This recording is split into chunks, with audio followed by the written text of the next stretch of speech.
পবিত্র আরাফাতের দিন ইসলামের সবচেয়ে ফজিলতপূর্ণ ও মর্যাদাপূর্ণ দিনগুলোর একটি। জিলহজ মাসের ৯ তারিখে পালিত এই দিনকে ঘিরে রয়েছে ইতিহাস, রহমত, ক্ষমা আর মানবতার এক গভীর বার্তা।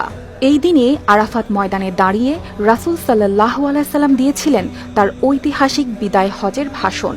এই দিনেই নাজিল হয়েছিল ইসলাম পূর্ণাঙ্গ হওয়ার ঘোষণা। আর এই দিনকেই বলা হয় এমন এক সময় যখন লাখো মানুষের কান্না আর প্রার্থনায় ভরে ওঠে পুরো আকাশ। কিন্তু কেন এত মর্যাদা এই দিনের? কি ঘটেছিল আরাফার সেই ময়দানে যা আজও কোটি মুসলমানের হৃদয় নাড়িয়ে দেয়?